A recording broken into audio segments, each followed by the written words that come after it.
Le gap de performance en investissement est quelque chose qui fait perdre de l'argent et de la performance à beaucoup d'investisseurs. Pourtant, un certain nombre d'entre eux ignorent ce qu'est ce gap de performance ou le comprennent mal. Donc nous allons rentrer en détail dans cette vidéo sur ce qu'est le gap de performance et comment l'investisseur peut s'en prémunir.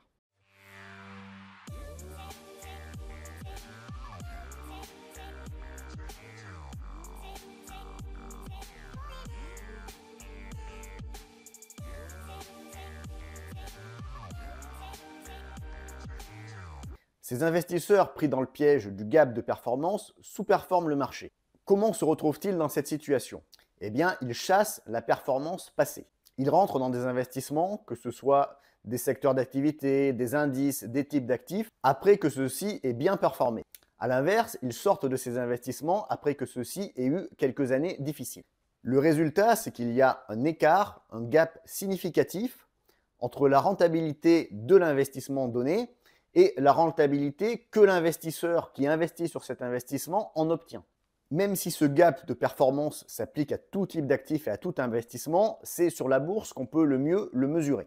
En effet, cette chasse à la performance, elle explique beaucoup des flux entrants et des flux sortants dans les fonds gérés activement et également dans les fonds indiciels de type ETF. Selon les différentes sources, le gap de performance en bourse entre ce que fait l'indice et ce que fait l'investisseur moyen, il se situe entre 1,5 et 2% de performance annuelle. C'est déjà significatif quand on cumule ça sur plusieurs années.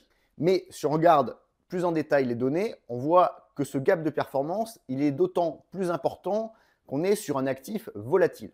Ainsi, quand on dit qu'il est de 2% en moyenne, il va être par exemple de 5% sur le Nasdaq qui est très orienté techno et très volatile, en tout cas plus volatile qu'un indice monde ou que l'indice S&P 500.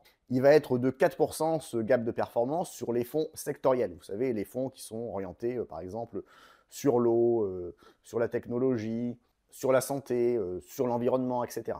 Alors quand je dis les fonds, c'est fonds actifs ou indices. L'exemple le plus caractéristique qu'on peut prendre, c'est le fonds ARK de Cathie Wood. Le fameux fonds qui avait des entreprises très technologiques et qui a très bien performé en 2021 quand elle montait sur des sommets et qui s'est un peu cassé la figure derrière en 2022. On voit sur les barres violettes la performance du fonds depuis sa création, mais la performance des investisseurs investis dans ce fonds, ce n'est pas du tout celle-là et elle est nettement inférieure. Et on voit que le gap de performance entre ce qu'a fait le fonds et ce qu'ont fait les investisseurs investis dans le fonds est énorme. Le fonds, entre ses performances très élevées et sa chute, il est à peu près à l'équilibre depuis sa création. Les investisseurs qui ont investi dans ce fonds, eux, ont perdu beaucoup d'argent. On peut également, sur le fait que ce gap de performance se renforce avec la volatilité, regarder les chiffres entre les actions growth, les actions de croissance et les actions value. Les actions de croissance sont plutôt un gap de performance historique, selon les sources, autour de 3%, quand les actions value ont un gap de performance autour de 1%. Alors quand on y réfléchit, l'existence de ce gap de performance a une explication relativement logique. En fait, les attentes de rentabilité des investisseurs, elles sont relativement élevées quand les performances récentes d'un actif ont été élevées. Et pourtant, si les performances récentes d'un actif ont été élevées, c'est parfois que justement ces valorisations sont élevées.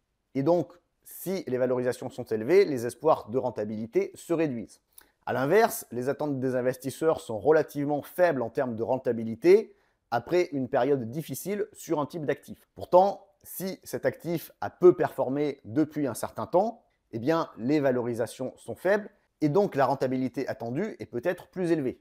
C'est un peu des choses qu'on a pu voir sur le pétrole qui a commencé un peu à redémarrer avec la guerre en Ukraine, mais qui avait sous-performé depuis plusieurs années et où les valorisations des entreprises pétrolières étaient très faibles. Donc en fait, ce gap de performance, il vient de deux erreurs cumulées par l'investisseur. Une première erreur quand il l'achète, il va trop acheter après des périodes où l'actif vient de très bien performer. Et une erreur à la vente ou au moindre achat, il va vendre ou acheter beaucoup moins que ses habitudes quand un actif vient de sous-performer. Alors vous allez me dire, eh bien finalement un DCA sur ETF, ça résout ce problème puisqu'on ne va pas faire ces erreurs. Et donc on est en dehors du gap de performance. Alors je vais vous répondre oui en théorie. En pratique, quand je regarde les investisseurs qui font du DCA sur ETF, tous ne se tiennent pas vraiment au DCA. Parfois, ils ont tendance à en mettre un peu plus quand l'indice vient de monter pas mal sur plusieurs mois parce qu'ils ont peur de louper le train en marche. Et inversement, pendant des cracks ou des grosses corrections, ils ont un peu les mains tremblantes et ils réduisent leurs investissements. Donc oui, le DCA sur ETF évite ce gap de performance, à condition, et si et seulement si, que l'investisseur l'applique méthodiquement et ne déroge pas à la méthode. Ils ne mettent pas ça en grain de sel personnel, ce qui dans la pratique n'est pas toujours le cas. On dit souvent qu'il est difficile de battre le marché en bourse, mais finalement cette notion de gap de performance et la connaissance de son existence, ça vous montre qu'il est en tout cas déjà beaucoup plus facile de battre l'euro investi par un investisseur moyen en bourse. Vous avez déjà 2% de moins de performance annuelle à faire en moyenne. Le secret pour éviter ce gap de performance, que vous soyez sur de la gestion passive avec des ETF ou sur de la gestion active en choisissant vos titres en bourse, ça va être d'avoir une stratégie long terme à laquelle vous vous tenez. Ainsi, votre attention ne sera pas ou moins accaparée par la volatilité et par le bruit autour des récentes rentabilités de tel actif. Alors, ce gap de performance, il est mesuré et documenté en bourse parce que c'est là qu'il est le plus facilement mesurable. On va connaître les flux entrants et sortants dans les fonds gérés activement, on va connaître les flux entrants et sortants dans les différents indices et dans les différents ETF, mais je suis persuadé que ce gap de performance, il existe pour tout actif financier. Donc, c'est une notion que vous devez garder en tête pour la gestion de votre patrimoine complet.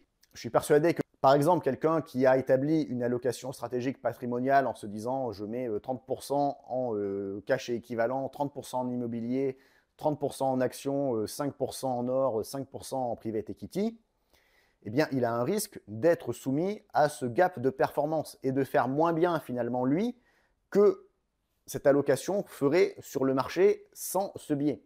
On peut d'ailleurs citer un exemple sur le private equity. Les flux se réduisent dans les financements des startups actuellement sur le private equity par rapport à ce qui était le cas en 2021. Et pourtant, les valorisations des startups sont bien plus raisonnables aujourd'hui qu'elles ne l'étaient en 2021. Donc c'est un exemple finalement que ce gap de performance, il peut exister sur tout actif et que donc vous devez l'intégrer dans votre gestion patrimoniale globale. Je vous rappelle mes contenus, livres immobiliers et bourse et ma formation Investir en bourse sur les entreprises exceptionnelles que vous retrouverez dans la description de la vidéo. Vous retrouverez également des bonus gratuits à télécharger qui peuvent vous aider en tant qu'investisseur. Et pour soutenir la chaîne, n'hésitez pas à faire plein de commentaires où vous me dites si vous connaissiez ou pas cette notion de gap de performance. Et vous pouvez également vous abonner à la chaîne si vous voulez recevoir régulièrement du contenu de qualité sur les investissements. Je vous dis à bientôt sur le site web Blog Mes Investissements et sur la chaîne YouTube associée.